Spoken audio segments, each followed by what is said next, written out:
नमस्कार, मैं सनत कुमार पांडे, व्याख्याता electronics engineering, government polytechnic Lucknow. Wireless and mobile communication system के इस वीडियो श्रृंखला में आप सबका स्वागत करता हूं। आज के लेक्चर में हम लोग सेलुलर कॉन्सेप्ट जो कि यूनिट 2 है, आप इस सब्जेक्ट की डिस्कस करेंगे, जो कि इस सीक्वेंस में लेक्चर नंबर 8 होगा।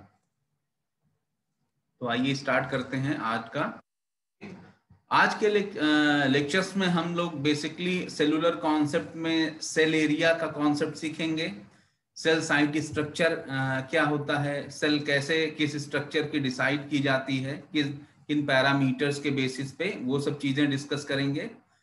सेल की कैपेसिटी क्या होती है, फ्रीक्वेंसी रीयूज का क्या कॉन्सेप्ट है, ठीक है, इंटरफेरेंस क्या होता है, ठीक है, power control for reducing interference, अगर हमें हमारे सिस्टम में इंटरफेरेंस आ रहा है तो हम कैसे उसको हैंडल कर सकते हैं।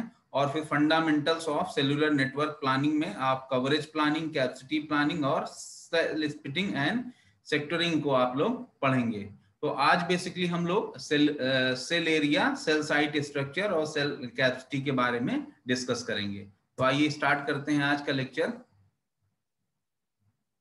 ठीक है, तो सबसे पहले जो वाइटल इश्यूज आते हैं जब भी हम कोई सेलुलर सिस्टम जो है वो इनेबल करने का प्रयास करते हैं, तो क्या क्या इश्यूज उससे एसोसिएटेड होते हैं, तो आइए देखते हैं। पहला इश्यू जो मेजर होता है फ्रीक्वेंसी एलोकेशन का, कि पर्टिकुलर जो हमारा बेस स्टेशन है या पर्टिकुलर जो सब्सक्राइबर हैं या सर्विस प्रोवाइडर हैं, उनके पास कुछ ऐसी लिमिटेड फ्रीक्वेंसीज होनी चाहिए, ठीक है, उनको फ्रीक्वेंसी का एलोकेशन हुआ हो ताकि उस रेंज में कोई दूसरा जो है वो ट्रांसमिट या रिसीव ना करे। इसका मतलब आपस में लोग जो कई सारे सर्विस प्रोवाइडर हैं उनके सिग्नल क्या है, आपस में सुपर इम्पोज ना हो, उसमें इंटरफेरेंस ना हो, ठीक है, इंटरस्टिशियल इंटरफेरेंस जो है ना आने पाए, ठीक है, फेडिंग ना हो जो हमारा सिग्नल है। तो इसलिए हम बेसिकली क्या है, लाइसेंस्ड सिस्टम यहाँ पे लागू करते हैं कि पर्टिकुलर जो है वो स्पेक्ट्रम हम पर्टिकुलर सर्विस प्रोवाइडर को जो है वो प्रोवाइड करते हैं। ठीक है, चूंकि इसमें बहुत सारे सर्विस प्रोवाइडर होते हैं तो आपस में उनका कैसे सामंजस्य स्थापित किया जा सके, ठीक है, तो कि बिना किसी इंटरप्शन के हमारा सिग्नल एक जगह से दूसरी जगह पर ट्रांसमिट और रिसीव हो सके, ठीक है। फिर यहीं पे हम देखेंगे कि मल्टीपल एसेस, बहुत सारे यूजर एक बेस स्टेशन में हैं और एक समय वो कैसे जो है वो सिस्टम को जो है वो एसेस कर पा रहे हैं, ठीक है, उसके क्या क्या कॉन्सेप्ट हो सकते हैं। तो जैसे मल्टीपल एसेस में बहुत सारे यूजर के कारण मल्टीपल एसेस हो सकता है। वाइड एरिया ऑफ कवरेज है, मतलब बहुत बड़े एरिया को हमारा जो है वो बेस स्टेशन कवर कर रहा है। फिर उसमें जो ट्रैफिक का मैनेजमेंट है, ट्रैफिक मैनेजमेंट मींस जो हमारे यूजर्स जो नेटवर्क को एक्सेस कर रहे हैं उनके बीच में जो सिग्नल का ट्रांसमिशन हो रहा है उसके ट्रैफिक को कैसे हम लोग मैनेज करते हैं, उन सब चीजों का इशू आता है। फिर लोकेशन मैनेजमेंट, ठीक है, कि लोकेशन मतलब एक तो हम स्थिर अवस्था में जो हमारे सिस्टम है उनसे कम्युनिकेशन करते हैं, फिर वही सिस्टम हमारा क्या है मूवेबल हो जाए, तब कैसे हमारा नेटवर्क जो है वो डिस्टर्ब न होने पाए, कॉल हमारी लॉस न होने पाए, ठीक है, तो इन सब चीजों का ध्यान रखना होता है, ठीक है। मल्टीपल सप्लायर्स का जो है इसमें मैनेजमेंट किया जाता है। हैंड ऑफ मैनेजमेंट होता है, रोमिंग होता है, जब हम एक नेटवर्क से दूसरे नेटवर्क में जो है वो मूव करते हैं तो वहाँ हैंड ऑफ और रोमिंग का कॉन्सेप्ट आता है, ये सब चीजें हैंडल करनी होती है, ठीक है। कुछ जनरल प्रिंसिपल होते हैं, फिर handed differently by the different generations, ठीक है। तो हैंडलेट में हम बेसिकली देखेंगे कि डिफरेंट डिफरेंट जनरेशन में हम लोग कैसे कैसे सिस्टम को कंफर्टेबल बनाते गए और कैसे हम लोगों ने इश्यूज को जो है वो रिजॉल्व किया, ठीक है, तो उसके लिए कुछ जनरल प्रिंसिपल हमने अप्लाई किए, ठीक है। तो ये सारे जो हमारे इश्यूज हैं उन्हीं को हम रिजॉल्व करते गए और सिस्टम हमारा क्या हो गया, अपग्रेड होता चला गया, ठीक है। तो समय के साथ सिस्टम अपग्रेड भी हुआ और अपडेट भी हुआ जैसे जैसे हम इन समस्याओं को सॉल्व करते गए, ठीक है। तो सबसे पहली जो प्रॉब्लम हम लोगों के सामने आती है कि कैसे हम लोग सिस्टम में जो है वो जो सेल का डिजाइन करें। सेल डिजाइन का आशय ये है कि जब भी हम किसी बेस स्टेशन को जो है वो बेस स्टेशन का कॉन्सेप्ट आया, तो बेस स्टेशन बेसिकली जो उसमें ट्रांसमीटर लगा हुआ है वो कितनी रेंज तक जो है वो सिग्नल को इजीली प्रोवाइड कर पाता है, ठीक है। तो उसके लिए हमने सेल कॉन्सेप्ट में सीखा था कि जो डिस्कस कर चुके हैं हम कि किस हिसाब से हम सेल का की स्ट्रक्चर को डिसाइड करते हैं, ठीक है, कि ये हेक्सागोनल शेप का होना चाहिए और सर्कुलर क्यों नहीं हो सकता है, ठीक है, ये जो है ट्रायंगुलर क्यों नहीं हो सकता है, स्क्वायर शेप में क्यों नहीं हो सकता है, ठीक है। तो इन सब चीजों को आपने देखा था कि चूंकि हम जो पैचिंग गैप हो सकता है वो मिनिमाइज रखना है और मैक्सिमम एरिया हमको कवर करना था, ठीक है, इसलिए हम लोगों ने बेसिकली हेक्सागोनल शेप का जो है वो सेल स्ट्रक्चर हमने सेलेक्ट किया था, ठीक है। और यहाँ पर हम देखेंगे कि cell grouped into a cluster of 7। Actually जो ये हमारे हेक्सागोनल शेप्स हैं ये क्या होते हैं कि बेसिकली 7 जो हमारे इस तरह के सेल्स हैं इनको मिला के हम एक क्लस्टर बनाते हैं, ठीक है। आप अगर एक पर्टिकुलर सर्किल के अंदर ये देखें पिक्चर, तो इसमें ABCDEF, ठीक है, मतलब एक सेंटर पे है और जो है 6 इसके अराउंड जो है ये एक क्लस्टर बनाते हैं, ठीक है। और इस एक क्लस्टर में हम कोशिश करते हैं कि जो इसकी फ्रीक्वेंसी होती है वो अलग अलग हम डिसाइड करें, ताकि जो हमारा इंटरफेरेंस होता था या जनरली आप लोगों ने देखा होगा कि क्या होता था कि आप कॉल करते थे और कॉल पे दूसरे साइड में जिस व्यक्ति को आप लोग कॉल करते हैं वो ना उठा के कोई और व्यक्ति उठा रहा है, और बेसिकली वो जनरली लोकल का नहीं होता था, ठीक है। अगर आप एक सर्किल में जैसे यूपी सर्किल में बात कर रहे हैं, तो अगर इस तरह की कॉल जो है वो लॉस होती थी वो तो किसी दूसरे सर्किल वाले व्यक्ति से के साथ होती थी। तो होता यह है कि वहीं फ्रीक्वेंसी रीयूज का कॉन्सेप्ट आएगा कि सेम फ्रीक्वेंसी हम दूसरे डिफरेंट सर्किल्स को अलॉट कर देते हैं, और जब हमारा पर्टिकुलर यूजर जो है वो दोनों अगर अच्छे एनर्जी रेडिएशंस में नहीं अवेलेबल है, तो किसी एक का कॉल क्या करेगा, पहले तो सिस्टम सर्च करेगा, अगर नहीं मिलता तो वो आसपास की जो फ्रीक्वेंसी उससे मैच है उसको ट्रांसफर हो जा रही थी। तो इसलिए इस तरीके की दिक्कतें आती थी।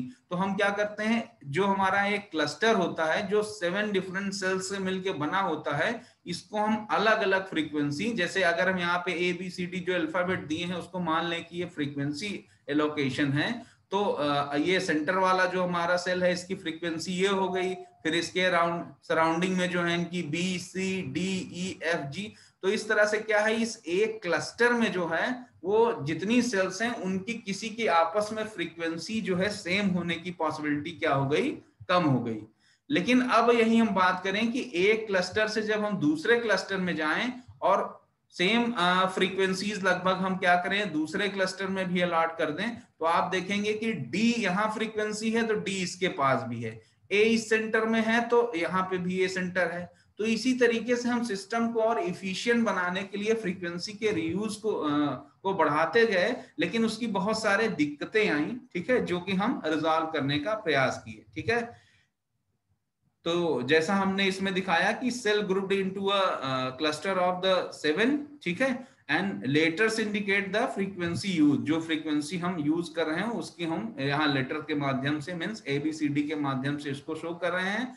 For each frequency a buffer of 2 cells is used before reuse, ठीक है।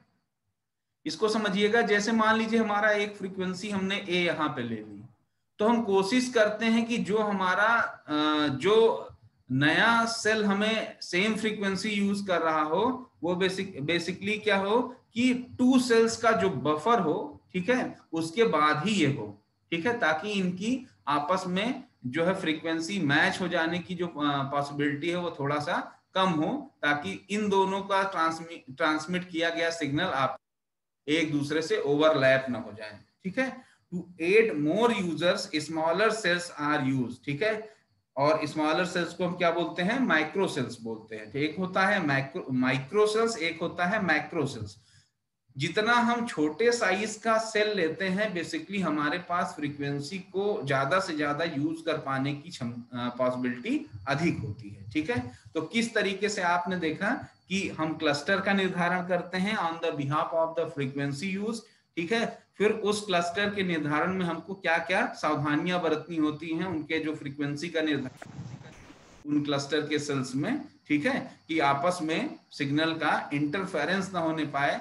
और जनरली सिग्नल क्या होगा, दो सिग्नल आपस में डिफरेंट डिफरेंट बेस स्टेशन के मैच करेंगे तो बहुत सारी समस्याएं आएंगी। ठीक है, कॉल वही लॉस होगा, एक जिसको आप कॉल कर रहे होंगे उससे बात ना होगी, किसी दूसरे से बात होने लगेगी। ठीक है, तो इस तरीके की प्रॉब्लम आती है, इनको हम रिमूव करने का प्रयास करेंगे और वहीं से हम सेलुलर के कुछ और कॉन्सेप्ट भी देखेंगे। ठीक है, तो नेक्स्ट जैसे है सेलुलर नेटवर्क ऑर्गेनाइजेशन की अगर हम बात करें तो सेल जब हम डिजाइन करते हैं तो सेल डिजाइनिंग में हमें हमको क्या है कुछ चीजों का ध्यान रखना पड़ता है, जैसे कि जो हमारा एक सेल होता है वो लगभग अराउंड द 10 माइल्स रेडियस का होता है। ठीक है, इससे बड़ा नहीं रखते हैं। ठीक है, ताकि हमारा सिग्नल का जो स्ट्रेंथ है वो पूरे सेल में जो है यूनिफॉर्मिटी बनी रहे और बहुत बड़े साइज का हमें जो है कोई ट्रांसमीटर में कोई एम्पलीफायर या पावर एम्पलीफायर ना यूज करना पड़े। ठीक है,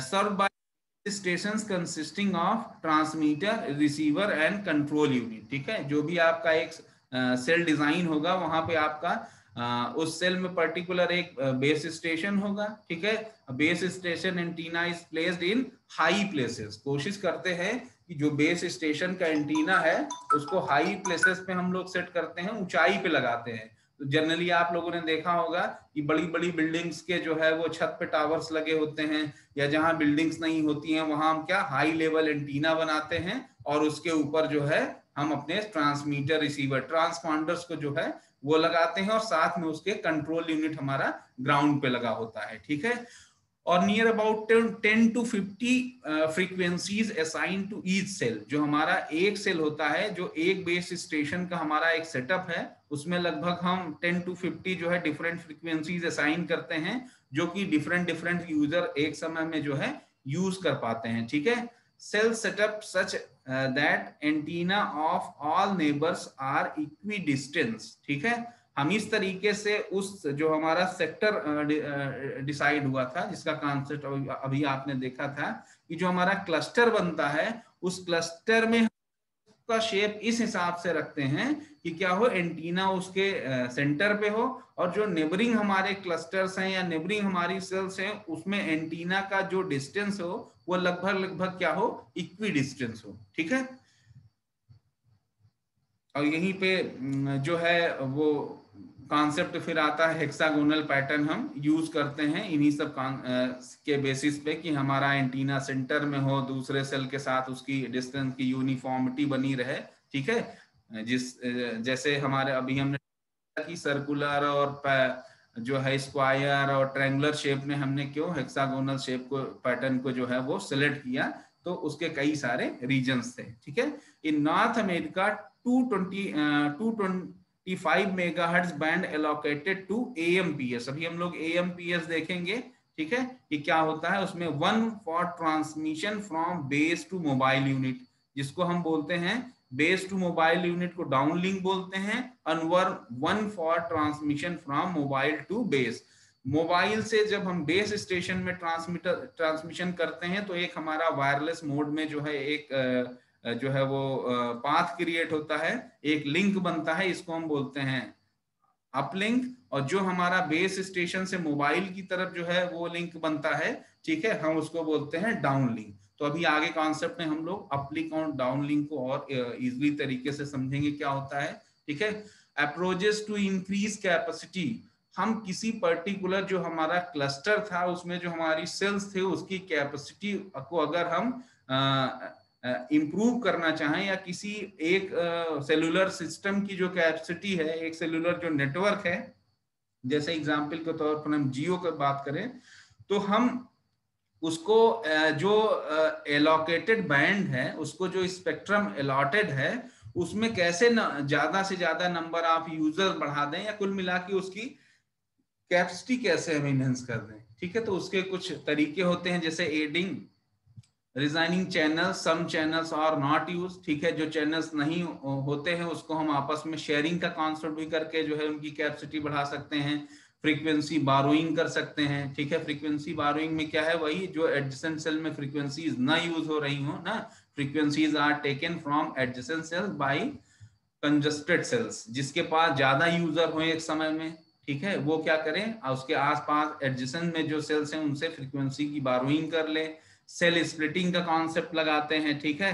फिर वहीं पे माइक्रो सेल्स मतलब antennas move to building hills and lamp post, मतलब एंटीना को हम किसी हाइट पे लगाते हैं और ज्यादा से ज्यादा हाइट पे रखते हैं, ताकि क्या हो कि जो हमारी रेंज है वो एक तो प्रॉपर रहे, अधिक ज्यादा से ज्यादा रहे। दूसरी चीज जो क्या है, एंटीना की साइज जितनी मिनिमम होगी, हमारा सिग्नल क्या करेगा, जो हाइट्स की बिल्डिंग्स होंगी या ट्रीज होंगे उनसे क्या करेगी, रिफ्लेक्ट होके वापस ट्रांसमीटर पे आएगी और हमारे जो यूजर होगा उसको प्रॉपर जो है वो लिंक नहीं क्रिएट हो पाएगा, ठीक है। तो इसलिए हम बेसिकली क्या करते हैं कि एंटीना को सुटेबल साइज प्रोवाइड करते हैं, ठीक है। और एक सिस्टम जो हमारे कुछ प्रिंसिपल्स है जिस हिसाब से हम अपना नेटवर्क क्रिएट करते हैं, ताकि हम ज्यादा से ज्यादा यूजर्स को एक सेल में कनेक्ट कर पाए, ठीक है।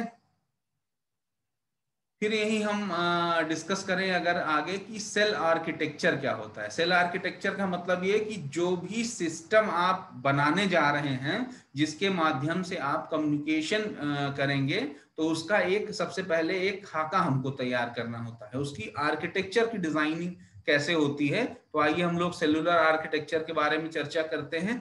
इसमें सबसे पहले क्या है कि आपके पास एक मोबाइल में आप सिम लगाते हैं, जिसको क्या बोलते हैं, सब्सक्राइबर आइडेंटिटी मॉड्यूल। ये आपका कहाँ लगता है, आपके मोबाइल सिस्टम में, ठीक है। अब हर एक सब्सक्राइबर का एक अपना आइडेंटिटी मॉड्यूल होगा, ठीक है, जिसके यूनिक नंबर्स होते हैं, ठीक है। अब वो मोबाइल इक्विपमेंट में जब आप लगाते हैं तो मोबाइल क्या करता है, एक सिग्नल जनरेट करता है और बेस स्टेशन से कनेक्ट हो जाता है। अब ये base station particular service provider के हो सकते हैं, ठीक है। जैसे हम बीएसएनएल का जो है वो सिम यूज कर रहे हैं, तो बीएसएनएल के जो भी बेस स्टेशन हैं उससे हम कनेक्ट हो गए, ठीक है। और हमारा मोबाइल शो करने लगा कि हमारे पास हमारे मोबाइल में जो है वो नेटवर्क आने लगा, ठीक है। जनरली आप देखते हैं कि वर्टिकल जो है वो जो है वो स्ट्रिप्स बनी होती हैं, ठीक है। कितना हाई कितना आपका स्ट्रांग नेटवर्क है, उसी स्ट्रिप्स को हम देख के समझ पाते हैं, ठीक है, कि हम उस बेस स्टेशन की कितनी ज्यादा रेंज में कनेक्टेड है, ठीक है। फिर क्या करता है कि ये जो आपका बेस स्टेशन जिसको आप बीटीएस बोलते हैं, BTS means base transceiver station, मतलब ऐसा स्टेशन होता है जिसमें ट्रांसमिशन और रिसेप्शन की दोनों की जो है प्रक्रिया एक साथ होती है। इसमें ट्रांसमीटर भी लगा होता है और रिसीवर भी लगा होता है। ट्रांसमीटर जो इसका ट्रांसमीटर जो है वो बेसिकली मोबाइल के साथ क्या डाउनलिंक क्रिएट कर रहा होता है, और जो इसका रिसीवर होता है वो मोबाइल इक्विपमेंट के साथ अपलिंक क्रिएट कर रहा होता है, ठीक है। फिर ये बीएससी से कनेक्ट होता है। BSc means base station controller, जो यूनिट समस्त बेस स्टेशंस आपस में जितने भी किसी एक पर्टिकुलर सर्विस प्रोवाइडर के जितने भी आपके बीटीएस सिस्टम लगे हुए हैं उनकी हैंडलिंग को मैनेज करता है बेसिकली। और ये बेसिकली क्या होता है, वायर्ड मोड में आपस में जुड़े होते हैं, जैसे ऑप्टिकल फाइबर केबल से जनरली जुड़े होते हैं या कोएक्सियल केबल से भी नेटवर्क हमारे जुड़े रहते थे आपस में, ठीक है। और इस तरीके से हमने देखा कि जो हमारा मोबाइल इक्विपमेंट से बेस स्टेशन मतलब बीटीएस का जो कनेक्शन था वो वायरलेस माध्यम में था, ठीक है। और फिर उसके बाद जितने भी हमारे कनेक्शंस हैं, चाहे वो बीटीएस से जो है वो मोबाइल सर्विस स्विचिंग सेंटर तक का हो, ठीक है, ये सारे नेटवर्क हमारे बेसिकली वायर्ड नेटवर्क हैं।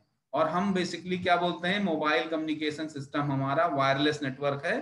तो हम कहीं ना कहीं पूरी तरीके से सही नहीं होते हैं, क्योंकि वायरलेस तो हमारा सिर्फ और सिर्फ क्या है, मोबाइल जो इक्विपमेंट है, मोबाइल सेट है उससे, और जो हमारा बीटीएस का जो कनेक्शन होता है ये बेसिकली क्या होता है, वायरलेस माध्यम में होता है, ठीक है।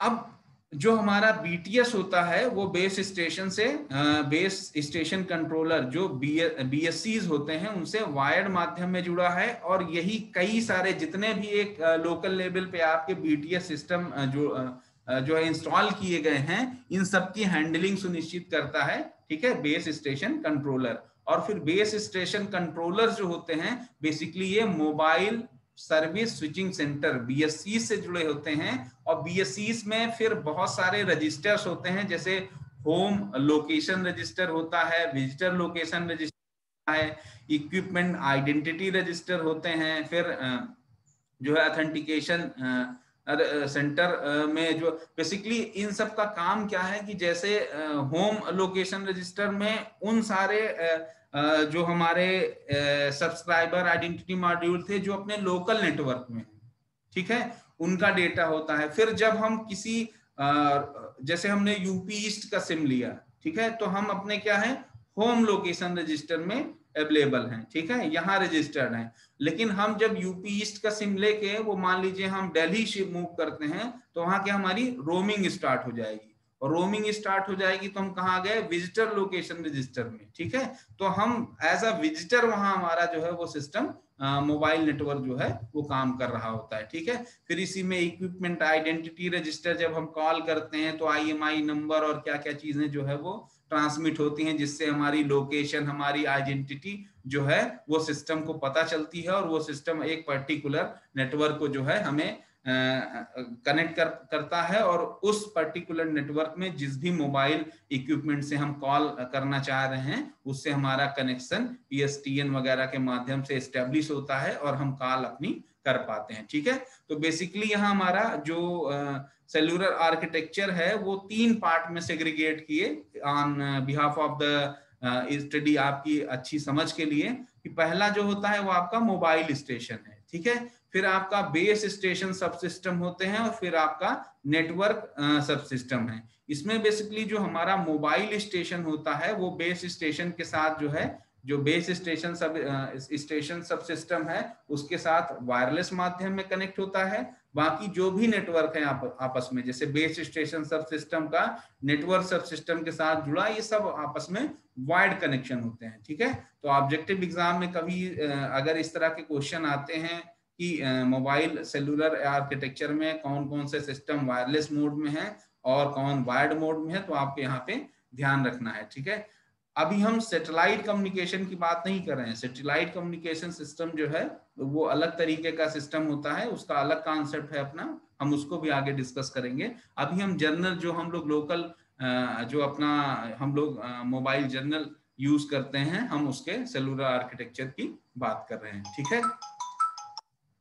तो यहीं पे जो है इस तरीके से हमारा एक आर्किटेक्चर डिजाइन होता है। फिर इस आर्किटेक्चर में जो है वो हम बेसिकली क्या करते हैं कि कैसे कैसे जो है हमारा सिस्टम जो है आर्किटेक्चर डिजाइन करते हैं, तो किन किन चीजों की जरूरत पड़ती है। तो जैसा हमने अभी तक देखा कि base station controller and base transceiver station की जरूरत होती है, ठीक है, जिसको हम शॉर्ट में बीएससी और बीटीएस कहते हैं। बीएससी आपका बेसिकली क्या है बीटीएस से कनेक्ट होते हैं, और बीटीएस आपका मोबाइल सिस्टम से कनेक्ट होते हैं।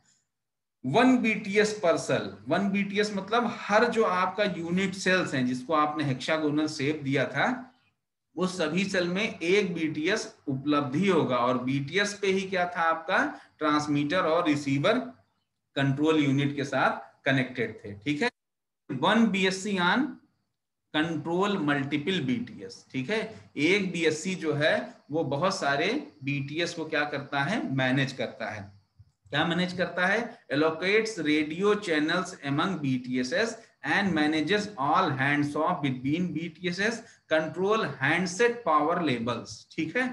जब भी हम कॉल ट्रांसफर करते हैं एक मोबाइल सिस्टम से दूसरे मोबाइल सिस्टम में, तो बीटीएस सिस्टम हमारा एक चैनल, जो मान लीजिए हम लखनऊ बैठे हैं और हमको चंडीगढ़ कॉल करना है, तो जो एक पाथ क्रिएट होगा, ये पाथ किसके द्वारा क्रिएट किया जाएगा, ठीक है, यही बीएससी हमारा पाथ क्रिएट करेगा कि आपस में वेरियस बीटीएसएस, बीटीएस क्या है base station base transceiver station को जो है वो कनेक्ट करेगा, कौन, बीएससी बेस स्टेशन कंट्रोलर, ठीक है।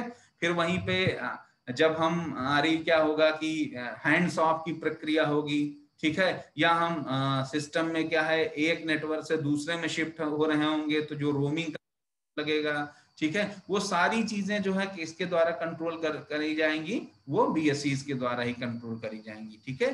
तो mobile switching centre connects to PSTN and switches calls between BSCs, ठीक है, provides mobile registration, location authentication, contains equipment identity register, ठीक है। जब भी हम कॉल करते हैं ये सारी प्रक्रिया होती है। सबसे पहले तो जब आपने जो है वो किसी एक नेटवर्क में अपने आप को जो है प्रेजेंट किया तो वहां आपका सिम जो नंबर था वो रजिस्टर हुआ, फिर आपकी लोकेशन जो है फाइंड आउट हुई, ठीक है, कि आप किस पर्टिकुलर बीटीएस में अवेलेबल हैं, ठीक है, ठीक है। फिर ऑथेंटिकेशन होगा, जो यूजर यूज कर रहा है वो वही यूजर है जो मतलब पर्टिकुलर जो आपके सिम की ऑथेंटिकेशन था वो चेक हुआ, कहीं कोई जो है वो जो है वो गलत सिस्टम के द्वारा तो इस सिस्टम को नहीं जो है इनेबल किया जा रहा है, ये सारी चीज का ऑथेंटिकेशन चेक होगा पहले। फिर क्या करेगा, ये आपको पाथ प्रोवाइड करेगा जिसके द्वारा आप सिस्टम से एक जगह से दूसरी जगह पर कॉल करने में सक्षम हो पाएंगे, ठीक है। तो बहुत सारे ये सारी चीजें होती हैं और ये बहुत कम टाइम में मतलब कुछ सेकंड्स में ही कंप्लीट होती हैं। जैसे आपने देखा हो नंबर डायल करते हैं, कॉल लगाते हैं, मुश्किल से 2 से 4 सेकंड का जो है वो टाइम लैग होता है, उसके बाद आपकी रिंग आने लगती है और सिस्टम कनेक्ट हो जाता है, ठीक है। तो बहुत फास्ट प्रक्रिया होती है ये सारी चीजें, ठीक है। फिर यहीं पे क्या है, हमने बहुत सारे रजिस्टर देखे, जैसे होम लोकेशन रजिस्टर, एचएलआर थे, visitor location register, provide call routing and roaming, ठीक है। जब हम कॉल कर रहे होते हैं अपने होम लोकेशन से और दूसरे हम जो है वो लोकेशन में जाते हैं, ठीक है, तो वहां पर क्या है कि जो राउटिंग और रोमिंग का कॉन्सेप्ट है वो बेसिकली इन्हीं दोनों रजिस्टर्स के सहायता से कंप्लीट किया जाता है, ठीक है। फिर VLR, HLR plus MSC functions are generally in one equipment, ये सारे जो है कहाँ आपने देखा था, बीएससीज में देखा था, ठीक है। ये एक साथ फंक्शन करते हैं। Equipment identity register contain a list of all valid mobiles, ठीक है। जो आपने बीएससीज में इक्विपमेंट आइडेंटिटी रजिस्टर देखा था, ठीक है, ये नीचे आपने जो एक ब्लॉक देखा था इक्विपमेंट आइडेंटिटी रजिस्टर, बेसिकली होता क्या है कि जितने भी हमारे सिम एक्टिवेटेड होते हैं किसी पर्टिकुलर नेटवर्क में, लोकेशन में, उन सबका जो आइडेंटिफिकेशन नंबर है वो यहाँ क्या होता है, जितने भी वैलिड मोबाइल्स वर्क कर रहे होते हैं उनका सबका जो है वो आइडेंटिटी यहीं पर रजिस्टर्ड रहती है। और जब हम कॉल ट्रेस करते हैं तो कैसे किस जो है वो बीएससीज में हमारा पर्टिकुलर मोबाइल सिस्टम प्रेजेंट है वो इसी के द्वारा जो है वो फाइंडिंग की जाती है, ठीक है। फिर authentication centre stores the secret keys of all SIM cards, ठीक है। कुछ आपके सिम्स में जो है वो ऑथेंटिकेशन नंबर होते हैं, ठीक है, जो ऑथेंटिकेशन सेंटर में रहते हैं, ठीक है, जिसके द्वारा आपकी सिम की आइडेंटिटी जो है वो पहचानी जाती है कि कौन कॉल कर रहा है और जिसको आप कॉल कर रहे हैं उन दोनों का पहले ऑथेंटिकेशन चेक होता है, फिर कॉल क्या है ट्रांसफर होती है। Each handset has a international mobile equipment identity number, इस नंबर से आप लोग भली भांति वाकिफ होंगे, IMEI नंबर, ठीक है। ये बेसिकली क्या है कि इंटरनेशनली आपके जो सिस्टम आप यूज कर रहे हैं उसकी एक आइडेंटिटी होती है, ठीक है। जब आप कॉल करते हैं तो जो जिसको आप कॉल कर रहे हैं उस नंबर के साथ साथ उस सिम के नंबर के साथ साथ आपका IMEI नंबर ट्रांसमिट होता है, जिससे पहचान की जाती है कि कौन पर्टिकुलर व्यक्ति कॉल कर रहा है, ठीक है। तो इस तरीके से हमारे कॉल प्लेस करते समय किन किन चीजों का हमें ऑथेंटिकेट करना होता है, इन सब बारे में आपने देखा, ठीक है।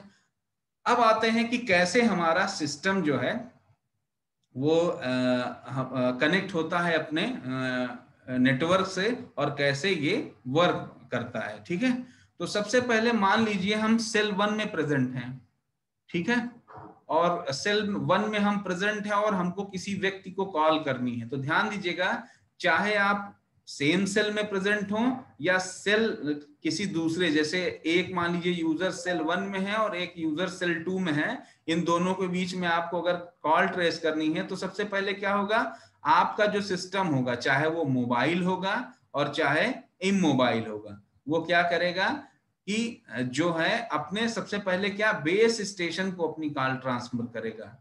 और बेस स्टेशन आपका MTSC मतलब मोबाइल टेलीफोन स्विचिंग सेंटर, जिसको अभी हमने MSC के नाम से भी देखा था, इसके पास कॉल ट्रांसफर करेगा। ये फाइंड करेगा कि जो इसका आपने ऑथेंटिकेशन रजिस्टर देखा था कि वहां कौन कौन से मोबाइल एक्टिवेटेड है, अगर इसके MSCs में प्रेजेंट है तो ठीक है, नहीं उसको ग्लोबली स्प्रेड करेगा कि किस रीजन में किस MSCs के पास वो मोबाइल नंबर ऑथेंटिकेट कर रहा है, वहां उसको कनेक्ट करेगा। और फिर यही कॉन्सेप्ट आता है public switching telephone network, PSTN।